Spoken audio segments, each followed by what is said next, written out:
Boa noite a todos. Estamos ao vivo pelo Facebook, pelo Instagram e pelo YouTube. O nosso terceiro ano da live de combate e prevenção ao câncer de mama. É a terceira versão desse projeto, né? Santa Paula Veículos, que tem o apoio do Banco BV. E hoje estamos com a doutora Raíssa Barros. Ela é médica, cirurgiã geral, mastologista, membro titular da Sociedade Brasileira de Mastologia, especializada em diagnóstico por imagem das mamas, certificada pelo Colégio Brasileiro de Radiologia. Doutora Raíssa Barros, ela está cedendo seu tempo de forma gratuita, de forma profissional, para levar para você que está nos assistindo uma informação mais concreta, uma orientação mais concreta, né, da prevenção ao câncer de mama, que é um assunto relevante e que às vezes as pessoas têm alguma barreira, né? Ou a falta também de informação.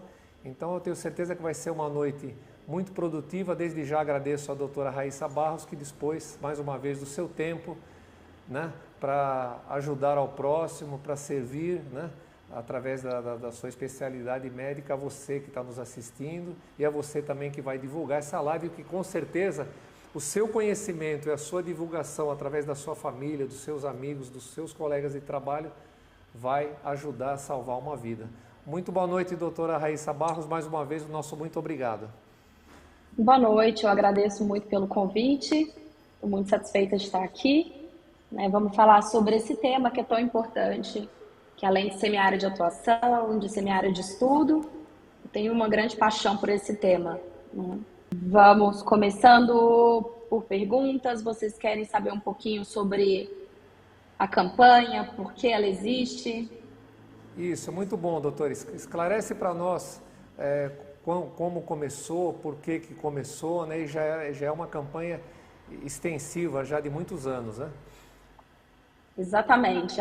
O Outubro Rosa, ele foi originado nos Estados Unidos, né?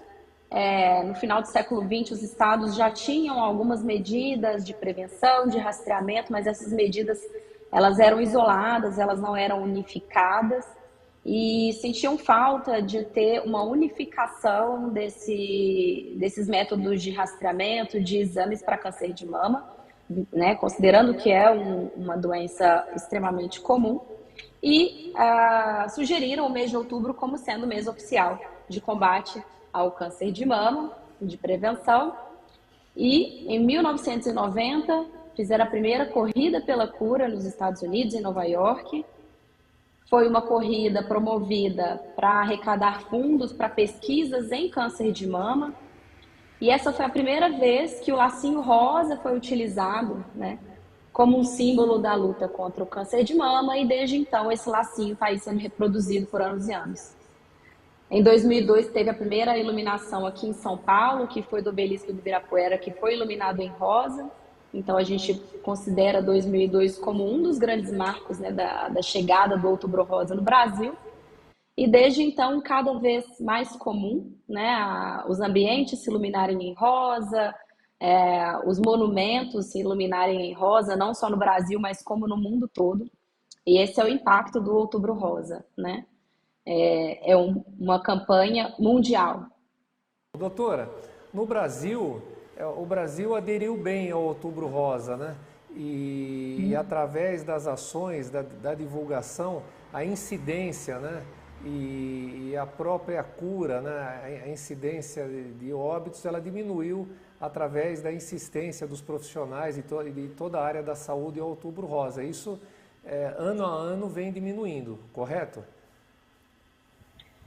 O que se vê, na verdade, é um grande aumento no número de diagnósticos, tá? Então, como as mulheres pesquisam mais, são mais ativas, né, em sua própria saúde, o número de diagnósticos de câncer de mama tem aumentado bastante. Houve um período de aumento até de mortalidade, aí mais ou menos no início dos anos 2000 até 2014. E aí, a partir de 2014, 2016, principalmente com o avanço, né, da radioterapia, da oncologia, das técnicas cirúrgicas, agora sim a gente tem visto uma redução da mortalidade, apesar do aumento do número de diagnósticos, né? Então, o número de diagnósticos continua aumentando. Eu montava uma aula de Outubro Rosa até o ano passado, que a estimativa de novos casos de câncer por ano, no triênio até 2000, era 2018 a 2020, era de 66 mil, e agora, né, eu refazendo, estudando para apresentar para vocês aqui, essa taxa já é estimativa de 73 mil novos diagnósticos a cada ano. Então, o número de diagnósticos tem aumentado, porém, felizmente, a taxa de mortalidade tem reduzido, a taxa de mortalidade pela doença, né? E, claro, né, essa é uma das grandes intenções da campanha do Outubro Rosa, né? É falar sobre prevenção, é falar sobre detecção precoce, principalmente, né? E falar também sobre câncer de mama, paciente vítima do câncer de mama, todos os direitos que a paciente portadora de câncer tem. Então, o mês de outubro, ele se tornou esse mês de referência para a gente falar sobre todos os aspectos que envolvem o câncer de mama, né?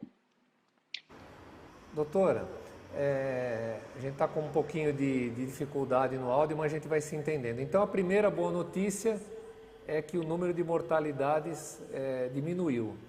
E aí, mais um pouquinho para frente, você que está nos assistindo, e você também que chegou agora, vamos reafirmar, você que entrou agora, a gente está ao vivo pelo Facebook, Instagram e YouTube, né?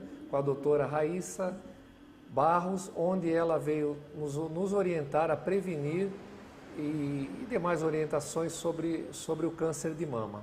A mortalidade diminuindo, ok? Então, tem cura. É a primeira, assim, a pessoa que tem aquela dúvida, né?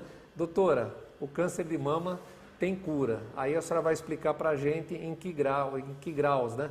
E nós vamos ter, doutora, no final agora, no final da live, um testemunho, né, de uma cliente nossa, né, Ana Paula Catarino, que ela vai contar um pouco a história dela para você que está nos assistindo, né, e que, logicamente, depois, acho que depois, doutora, que faz o diagnóstico, começa o medo, né, aí a senhora pode explicar para a gente bem tranquilamente onde existe a cura e quais as maneiras que a senhora orienta desde do primeiro diagnóstico, né, do toque até, do apalpar até os casos mais complexos.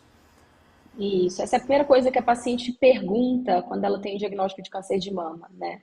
Doutor, eu vou morrer disso? Quanto tempo de vida eu tenho, né? Às vezes a pergunta já é essa. O cenário do câncer de mama mudou muito, né?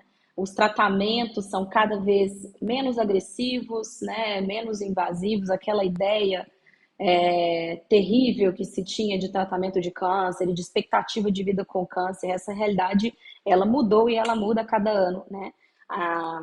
No Brasil, nós ainda temos muita dificuldade com o rastreamento, né? É claro que a realidade na região sudeste e em outras regiões do Brasil é muito diferente, né? As taxas de mamografia na região centro-oeste e na região norte são muito aquém do que seria ideal, né? E até mesmo dentro de São Paulo a gente vê essas diferenças. Mas a gente, com o Outubro Rosa, né, observa-se um impacto positivo no número de mamografias. Tem vários estudos sendo feitos, né, inclusive estudos nacionais, no mundo também, mas estudos nacionais, mostrando tanto que aumentam o número de mamografias realizadas do mês de outubro, novembro, dezembro, e a taxa estabiliza ali no restante do ano. Então, o Outubro Rosa tem, de fato, esse impacto, tá? Vamos falar um pouquinho sobre o rastreamento propriamente dito, né? Que é o grande motivo de existir o Outubro Rosa, é o rastreamento, falar sobre rastreamento. Quando a gente fala em rastreamento, quer dizer que o médico está pesquisando, né? Usando um exame específico para pesquisar toda a população que não tem sintoma de doença. Como assim? A mamografia, ela deve ser feita em todas as mulheres, mesmo que elas não tenham sintoma, né? E se ela não tiver sintoma, é isso que é rastreamento. Se a mulher tem um caroço na mama e ela faz o exame, isso não é rastreamento, ela já está procurando uma coisa que ela está sentindo que ela tem. Então, a mamografia, ela é feita em mulher sem sintoma. E todos os programas de rastreamento funcionam da mesma forma. Um outro exemplo, rastreamento de câncer de próstata, por exemplo. Todo homem, a partir de 50 anos, faz o exame do PSA e o exame do toque, mesmo os homens que não têm sintomas. Então, o rastreamento serve para procurar doença em quem não tem sintoma. Então, só faz sentido você fazer rastreamento nas doenças que são muito comuns. Então, câncer de próstata, câncer de mama, diabetes, pressão alta, tá? Mas, voltando aí para o nosso assunto, que é mama, especificamente o câncer de mama. O câncer de mama é o câncer mais comum da mulher. Hoje em dia, desde 2021, ele é o câncer mais diagnosticado no mundo. Era pulmão, agora o câncer de mama ultrapassou e hoje em dia é o câncer mais diagnosticado no mundo, tá? É a principal causa de morte por câncer entre as mulheres. Então, é por isso que o câncer de mama é tão importante e é por isso que a campanha que incentiva o rastreamento, a procura da doença em mulheres sem diagnóstico, né, é tão importante. De modo geral, o rastreamento ele envolve 3 passos. O primeiro deles é o autoexame, né, que é a mulher palpar as próprias mamas para ver se sente alguma coisa, alguma alteração. Idealmente deve ser feito todo mês, né? Não tem idade para começar, mas a gente costuma sugerir que comece a ser feito a partir dos 25 anos, mas pode começar antes, é um exame que não tem custo. E esse exame pode ser feito ou com a mulher deitada, ou com a mulher em pé, em frente ao espelho, ou até no banho, com o corpo ensaboado. Eu até uso aqui meu modelinho de mama para poder explicar.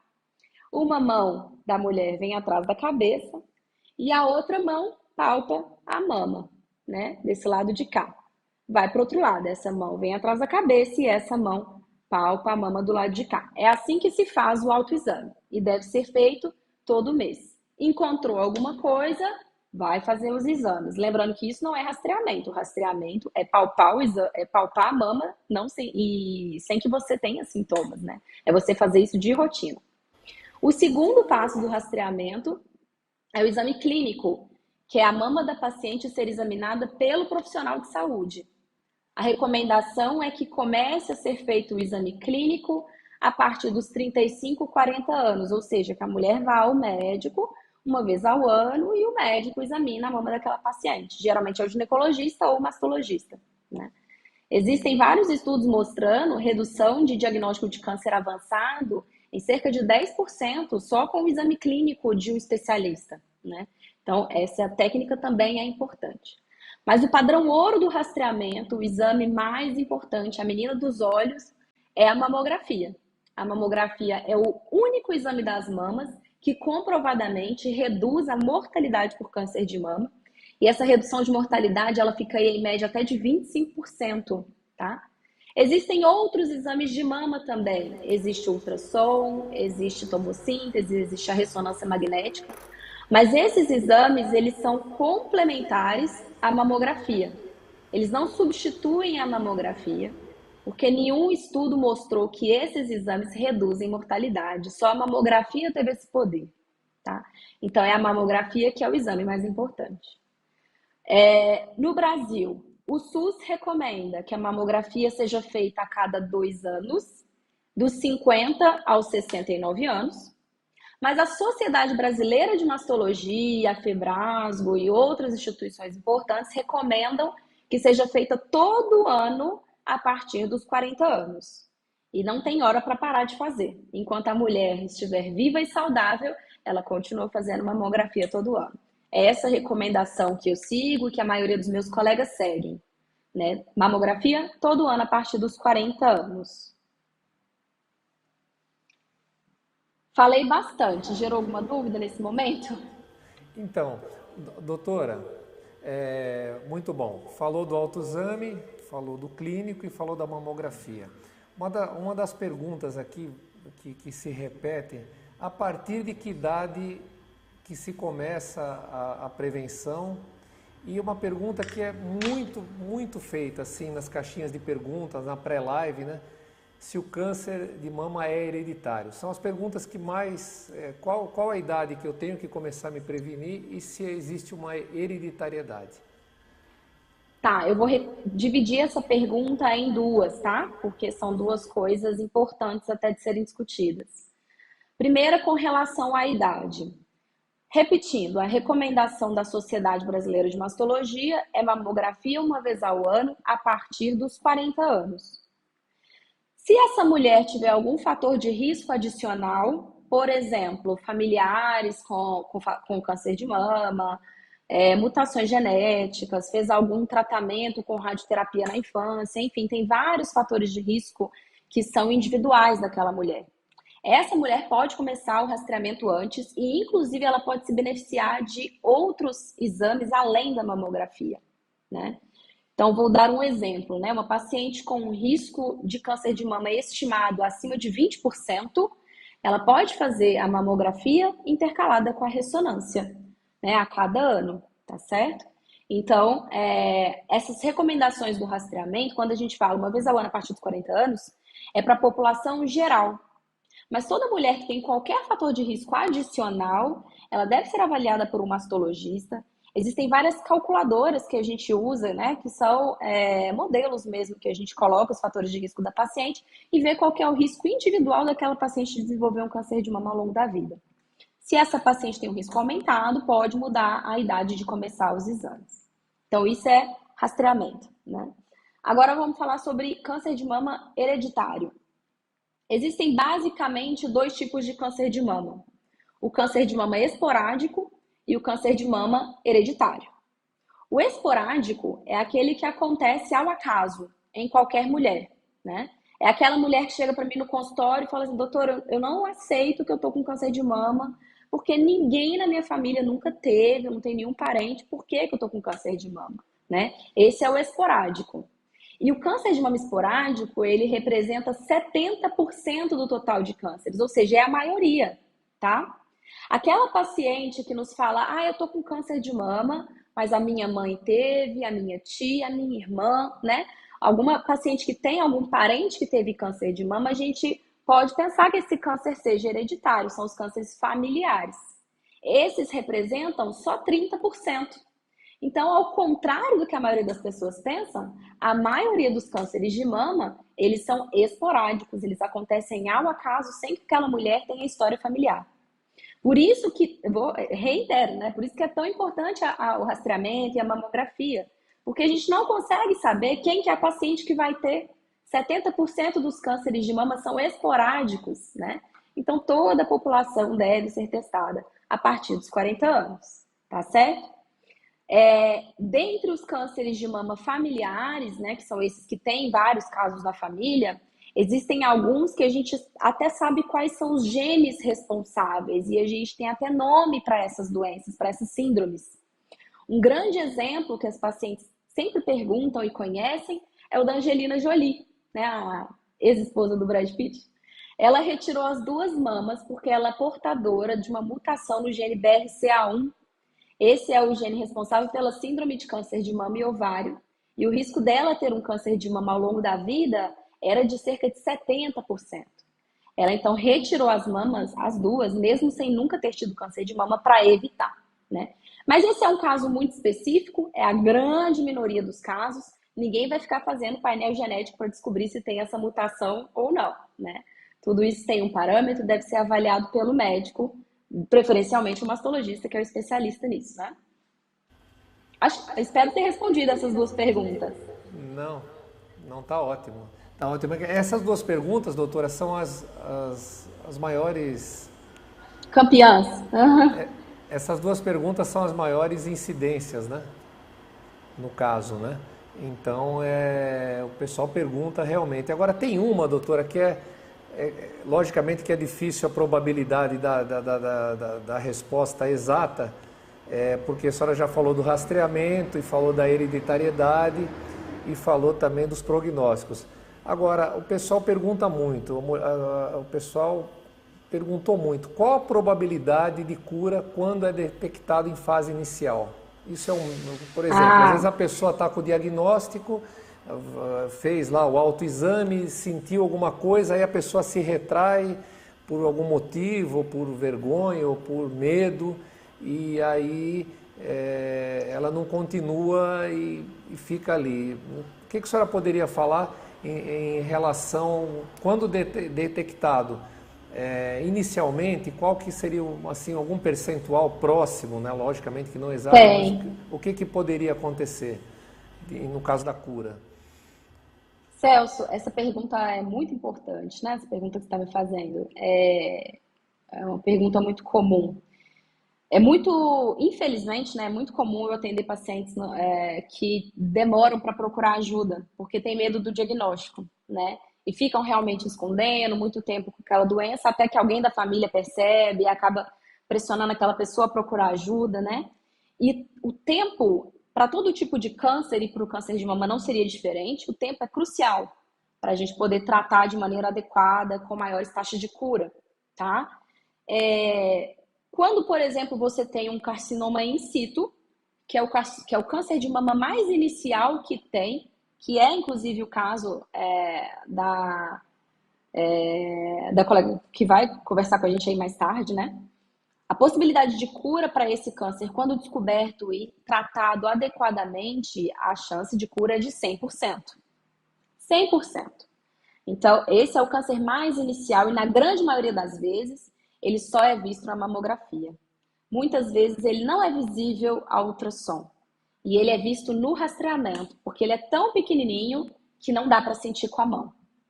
Quando você tem um tumor, né, que a gente chama de estágio T1, né, que é um tumor menor do que 2 centímetros, que só está na mama, aquela paciente faz um tratamento adequado, a chance dela estar viva dali 5 anos é mais que 80%. A taxa de cura também é altíssima.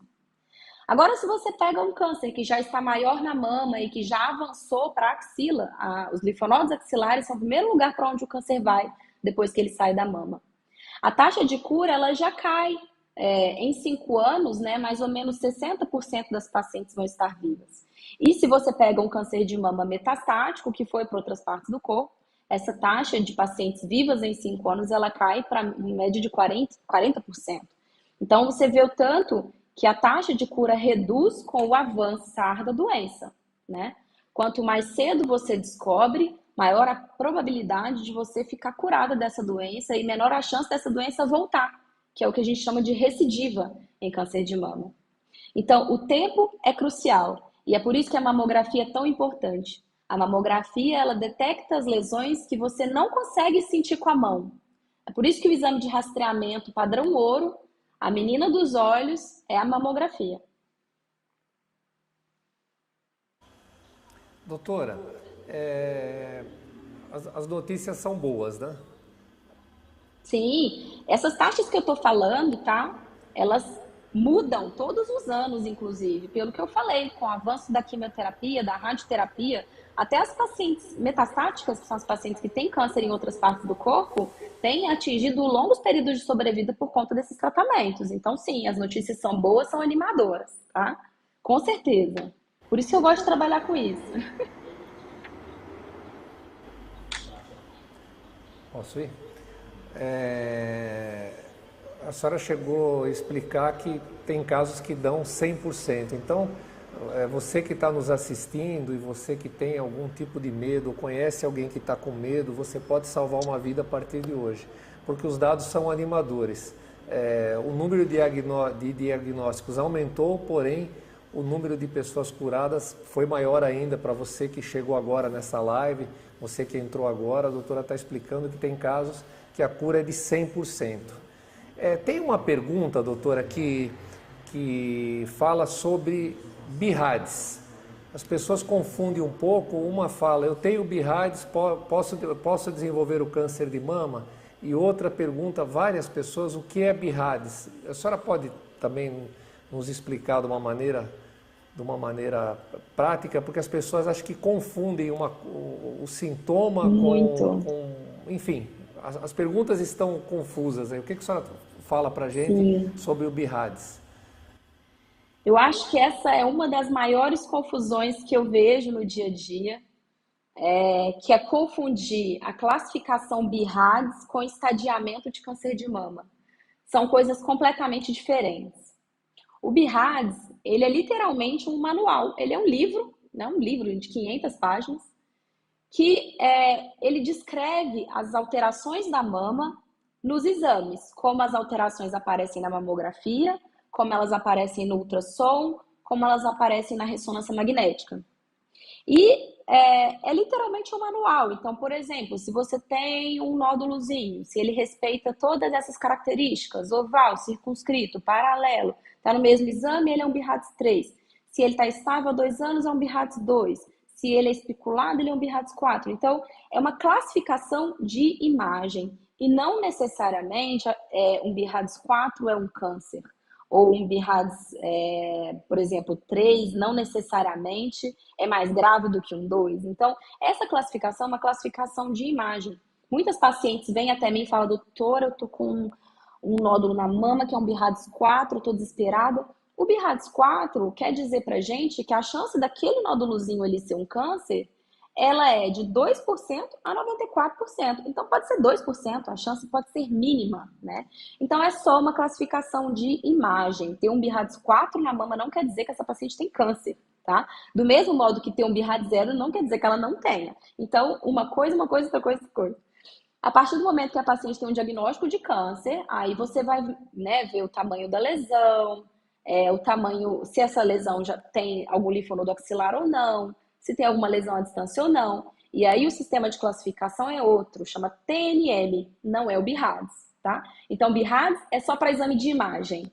Você dá a classificação BIRADS para nódulo benigno também, não só para câncer, né? O BIRADS você dá a classificação para qualquer exame de imagem. Uma mama normal no ultrassom, que não tem nenhuma alteração, é um BIRADS 1, né? Então, o BIRADS é uma classificação de exame de imagem. TNM é classificação de câncer, vai de 1 a 4 também, né? O BIRADS vai até o 6, na verdade. Mas, enfim, são coisas completamente diferentes. Eu até vi uma pessoa que perguntou assim, doutor, eu tenho um exame que mostra um BIRADS 0. Tem chance de virar câncer, né? Então, assim, o BIRADS 0 significa que esse exame está incompleto, que ele vai precisar ser complementado com algum outro exame para esclarecer alguma coisa, né? Seja uma mamografia que precisa ser complementada com ultrassom, seja um ultrassom que precisa ser comparado com o ultrassom anterior. Então, você precisa apresentar esse exame que deu BIRADS 0 para o seu mastologista, né? E ele vai definir qual que vai ser o complemento necessário para avaliar o que veio nesse exame. Mas definitivamente isso não quer dizer câncer, tá certo?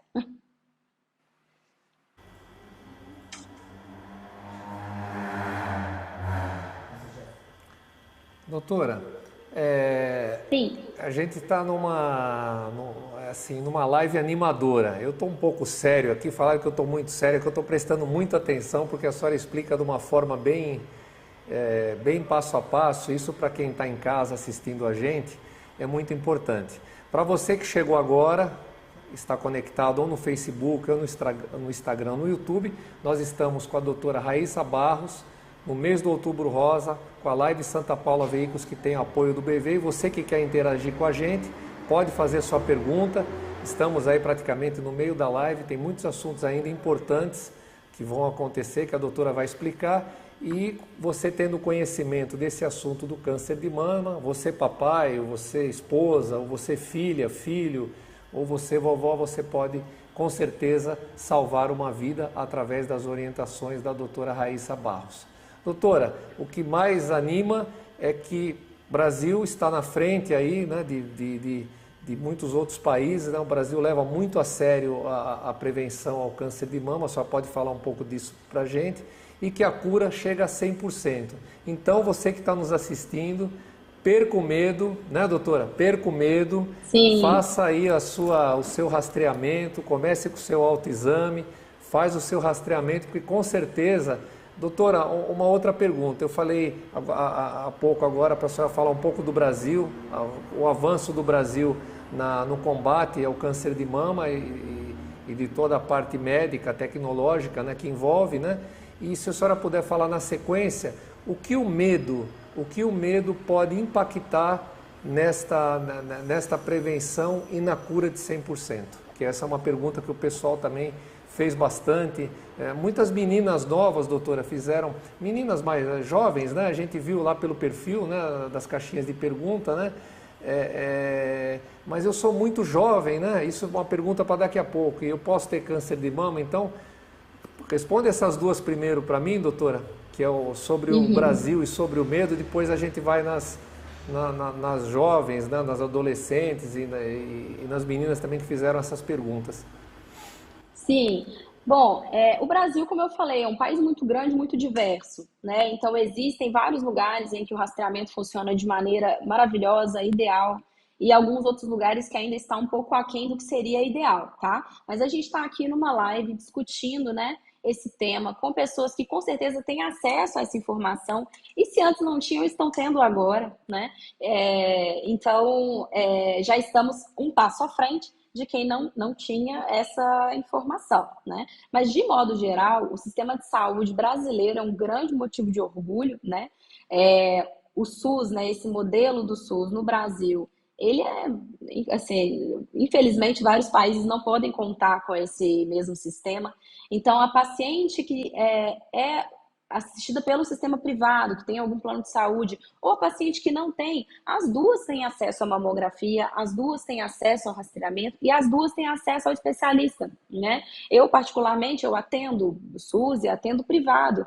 Então, não existe essa restrição de fazer os exames quando você, por exemplo, não tem um plano de saúde ou não está disposto a pagar o exame particular, tá? O rastreamento, ele é uma medida de saúde pública, então ele é público, ele é para todo mundo, tá? Então essa é a primeira questão, o Brasil está muito à frente de, olha, eu posso colocar sem medo de errar à frente da maioria dos países do mundo, tá? Com relação ao rastreamento e a consciência, né, sobre o câncer de mama, tá? Com relação aos pacientes jovens, né? Eu vi uma pergunta, agora eu não sei exatamente como ela está escrita, mas falando como que se teve aumento do número de diagnósticos de câncer de mama em pacientes mais jovens, né? De modo geral, o câncer de mama ainda é mais comum a partir dos 50 anos, né? E esse risco ele aumenta com o avançar da idade. Mas tem aumentado os diagnósticos nas pacientes com menos de 40 anos, né? Menos de 30, não tanto, né? A gente pode contar assim nos dedos os diagnósticos que acontecem, né? Mas se uma paciente tem uma história familiar forte, ela deve procurar um atendimento mais cedo, né? Porque essas pacientes com história familiar forte são as pacientes que têm mais risco de desenvolverem câncer mais cedo, tá? Agora, a população geral, a recomendação é que seja feita a partir de 40 anos. Agora, é claro, a paciente tem 25 anos, não tem a idade ainda de fazer mamografia, mas sentiu algo novo na mama, é motivo de procurar atendimento. E essa paciente tem direito ao atendimento, não tem por que ela não procurar, tá? E como eu falei, o autoexame, ele é gratuito, pode ser feito todo mês. E se a paciente sentir alguma coisa, ela procura o atendimento, tá certo? Eu tinha mais alguma pergunta para responder, Você me falou mais do que uma, não? Sobre o medo, doutora, o que o medo pode impactar? Ah, bom, isso aí, vou acabar voltando naquela mesma questão, né? Muitas pacientes têm medo de fazer o exame, têm medo de começar a fazer a mamografia e perdem a oportunidade de diagnosticarem essas lesões super iniciais, essas lesões que eu contei para vocês, que tem 100% de chance de cura, né? Então, mesmo doenças mais avançadas, elas são curáveis, tá? Eu não quero que ninguém saia daqui com uma ideia diferente disso. Mesmo lesões mais avançadas, elas são curáveis. Hoje em dia, a gente tem altas taxas de cura com tratamento adequado. O SUS dispõe de tratamento adequado, né? Mas quanto mais cedo você descobre, maior a chance de você, né, ser curada e com um tratamento menos agressivo, né?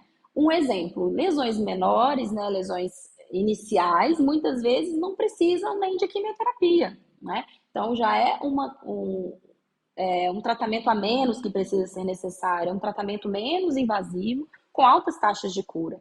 Então, repito, o tempo é crucial quando a gente fala de câncer. Quanto mais cedo você descobre, maiores as opções de tratamento que você tem, menos agressivos são esses tratamentos e maior a chance de cura.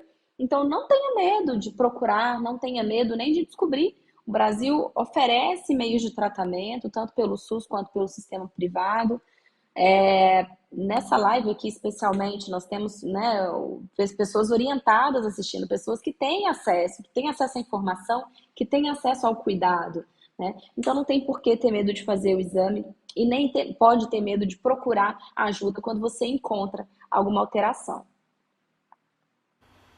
Pode ir, Robertinho. Doutora, uma pergunta também bem recorrente, é que se o homem tem câncer de mama. Uma pergunta, o homem tem câncer de mama? Foram perguntado nas caixinhas várias vezes, né? O que a senhora pode nos orientar? Sim, o câncer de mama pode acontecer também no homem, mas é bem mais raro, tá? É 1% do total de cânceres de mama, ele representa só 1% dos casos, tá? Costuma acontecer em idades um pouco mais avançadas do que na mulher, geralmente a partir dos 60 anos, na mulher é a partir dos 50, né?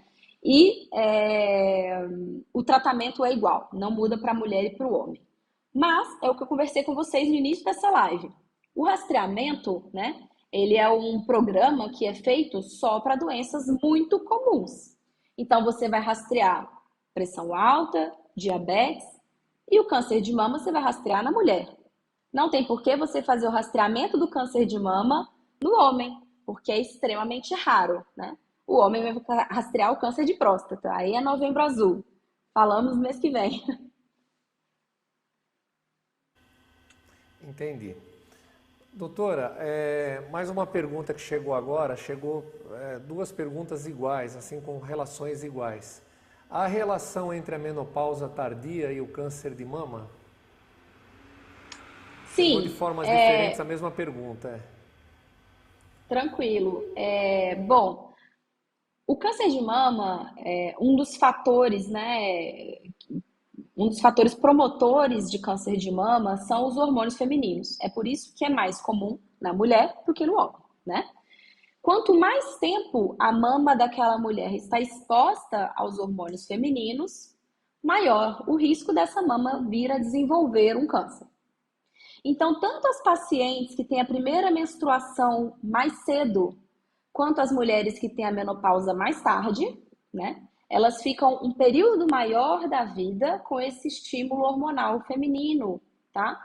Então, essas pacientes podem ter um risco aumentado em relação às pacientes que param de menstruar mais cedo ou que têm a primeira menstruação mais tarde, tá? Câncer de mama tem tudo a ver com hormônios, né? Então, essa pergunta faz todo sentido, né? Mas, de toda forma, é difícil quando a gente fala sobre isso, que às vezes a paciente fica assustada, né? Ela, nossa, eu tô com 56 anos, eu ainda não parei de menstruar, vou ter um câncer de mama. Não existe nenhum fator de câncer de mama que isoladamente vai causar um câncer de mama, tá? O câncer de mama, ele acontece, mas envolvendo um número enorme de fatores promotores e fatores protetores. Então, por exemplo, uma mulher que a menopausa dela foi aos 62 anos, que é uma menopausa bem tardia, né? Esse é um fator de risco.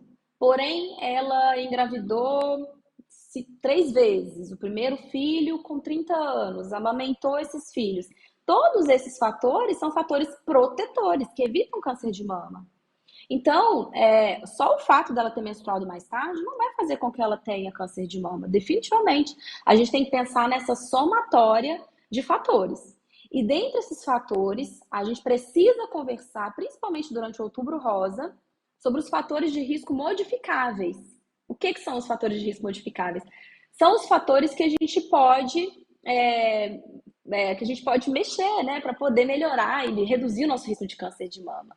Quais são eles? Reduzir obesidade, reduzir o sedentarismo, evitar a ingestão de bebidas alcoólicas, a prática regular de atividades físicas.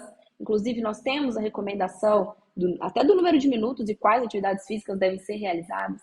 Então, todos esses são fatores protetores que você pode fazer, aplicar na sua vida para que você reduza o seu risco de câncer de mama, né? Então, não se preocupe se você menstruou mais tarde.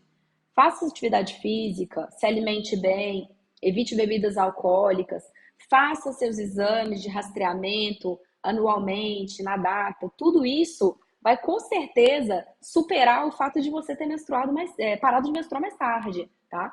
Então, tem muita coisa que nós podemos fazer para evitar o nosso risco, né, de ter um câncer de mama. Pode ir, Robertinho. Doutora, os dados são animadores, maior número de diagnósticos, menor detectação e 100% de cura. Agora a gente chegou num ponto muito bacana, que é o depoimento da Ana Paula Catarino. Você que está nos assistindo, presta muita atenção nesse depoimento, depois a doutora vai comentar, vai explicar melhor. A Ana Paula Catarino, ela é irmã de um colaborador aqui da Santa Paula Veículos, e ela se dispôs também de forma assim, espontânea para contar o caso dela, né?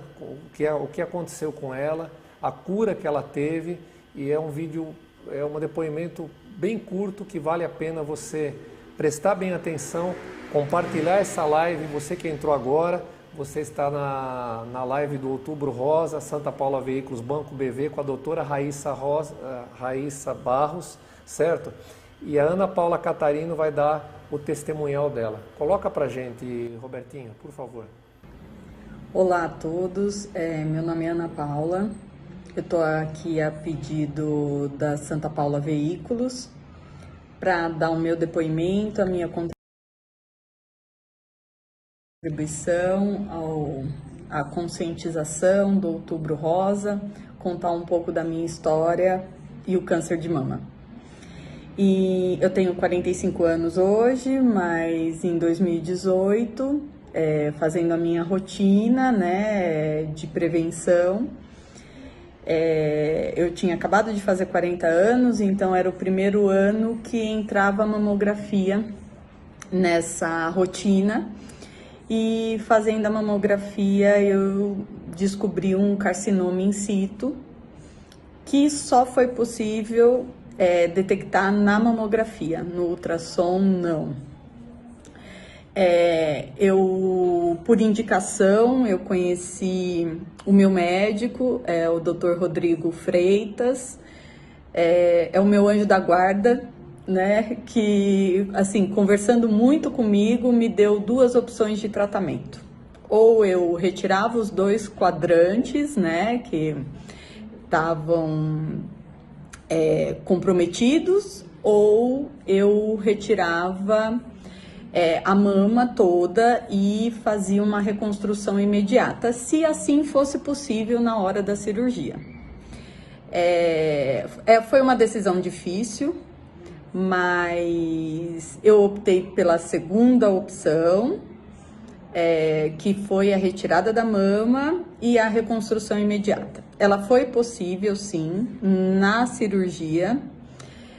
Já recebi uma prótese expansora. Ela vem, né, sem líquido, né, sem enchimento, e depois o processo de enchimento dessa prótese após 45 dias da cirurgia.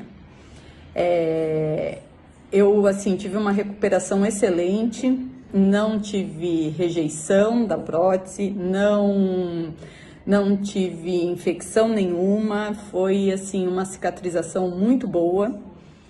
E aí a gente fez todo o processo, né, de enchimento e, né, de tratamento depois da cirurgia.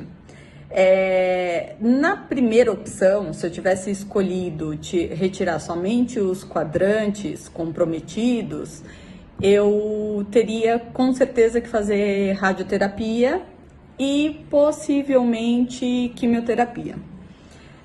Com a escolha da retirada total da mama, da mastectomia total, eu posteriormente fiquei isenta da quimioterapia e também fiquei isenta de radioterapia.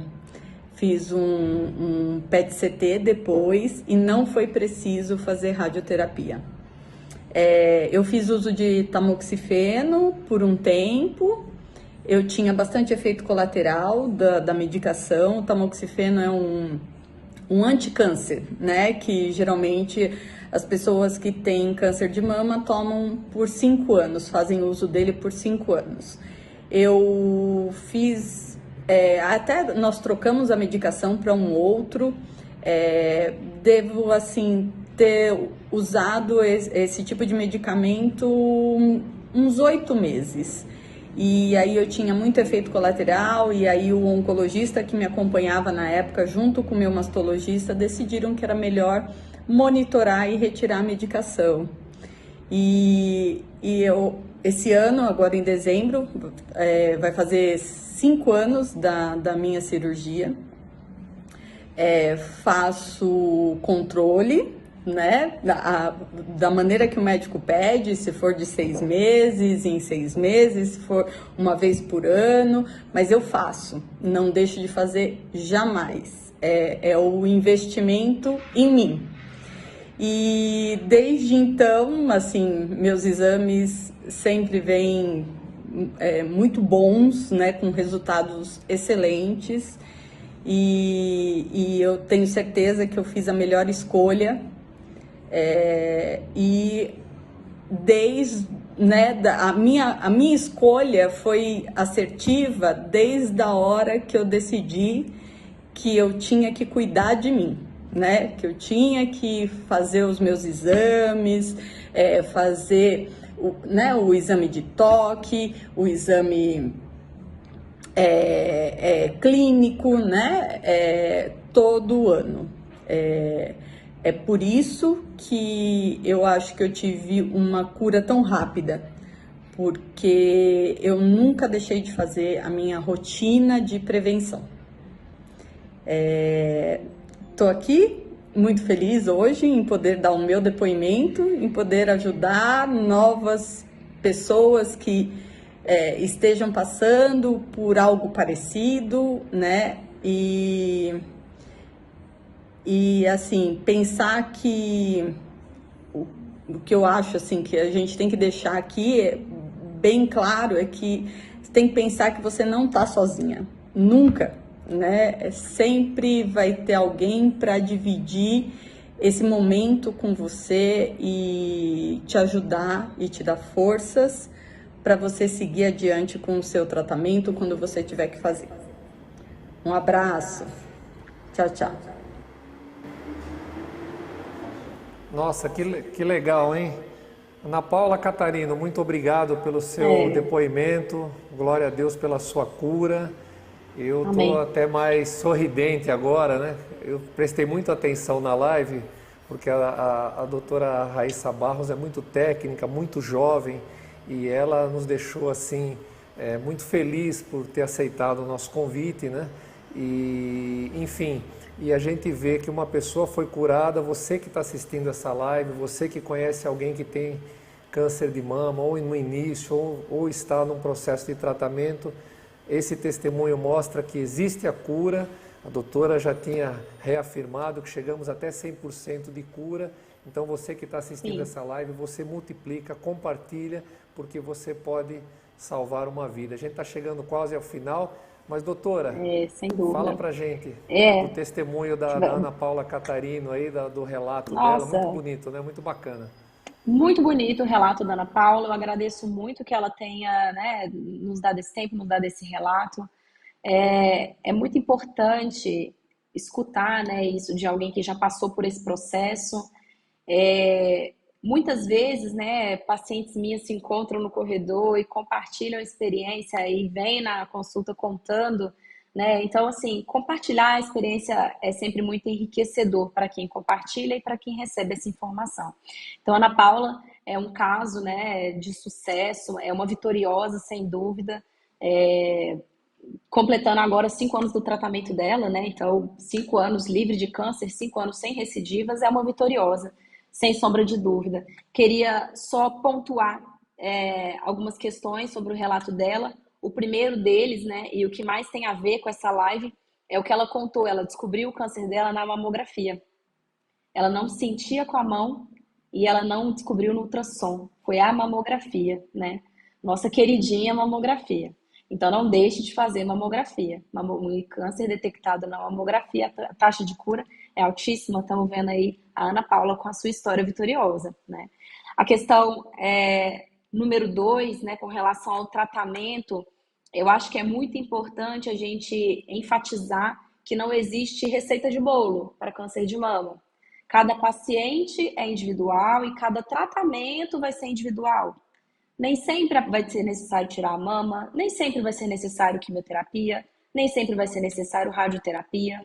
Não tenha medo, né? Se eventualmente você conhece alguém que tem câncer de mama ou você teve um diagnóstico, seu tratamento não vai ser igual ao de fulana, ciclano, da vizinha. Você é uma pessoa única e seu tratamento vai ser único. E a terceira e última mensagem, que eu acho que é a coisa mais linda que ela falou, e que eu sou totalmente da mesma opinião, que a melhor decisão que ela já tomou foi quando ela decidiu se cuidar, quando ela decidiu olhar para si, se colocar como uma prioridade, né? É isso, fazer seus exames anualmente é um ato de amor, é um ato de cuidado por si mesmo, é um ato de amor por si mesmo, né? E não só fazer os seus exames, fazer atividade física é um ato de amor por si mesmo, se alimentar bem, evitar fumar, bebidas alcoólicas, né? Ter comportamentos saudáveis, né? Isso é um ato de amor, é o momento que você escolhe cuidar de si e se priorizar. A Ana Paula falou isso, foi lindo. Eu sou uma grande ativista também disso, né? De se cuidar, de olhar para si e você nunca está sozinho, né? Sempre tem alguém para te ajudar ou alguém que já esteve nesse lugar, nessa mesma posição, para te dar uma palavra de carinho, uma palavra de conforto, tá? É muito legal escutar relatos como esse, é muito emocionante, né? Eu amo esse trabalho que eu faço e essa live está sendo muito gratificante. Agradeço novamente pelo convite.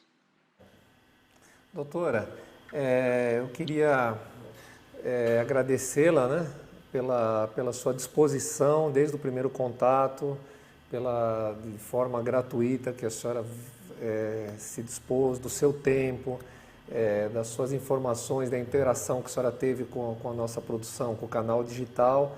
E ia fazer mais um pedido para a doutora. A doutora é muito jovem, né, muito disposta, muito atuante, né, está na Sociedade Brasileira de Mastologia, tem muito a doar de conhecimentos, né? E a doutora tem um material muito bacana, muito específico, que por problemas de transmissão a gente não conseguiu mostrar. Então, se a doutora nos autorizar posterior a essa live, a gente vai disponibilizar, doutora, a nossa equipe de produção para fazer esse material para a gente reproduzir agora nas próximas semanas, né, desde com a sua autorização, porque eu tenho certeza que esse material vai ser muito útil também para as pessoas que talvez perderam a live, que a gente vai continuar. Essa live ela vai continuar nos canais digitais, né, de forma para instruir, né, para você que possa divulgar, né? E eu peço para a doutora, se a doutora puder disponibilizar esse material, e desde já também agradecer toda a equipe da Santa Paula Veículos, os colaboradores que estão engajados no social, e também ao Banco BV, toda a sua diretoria, todos os seus colaboradores, né? Que o BV também ele tem um foco muito no social. Doutora, a senhora pode disponibilizar esse material e a senhora encerra aí a nossa live. Muito obrigado, gratidão por ti, pelo seu trabalho.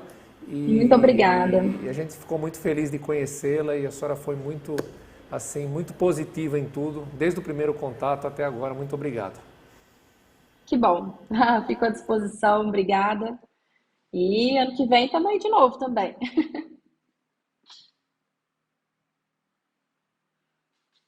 Está nos assistindo, compartilhe essa live. Ela vai estar disponível no YouTube, no Instagram e no Facebook. E com certeza você, juntamente com a doutora e com todos que assistiram, você pode salvar uma vida. Muito obrigado e até a próxima. Tchau, tchau. Obrigada. Tchau.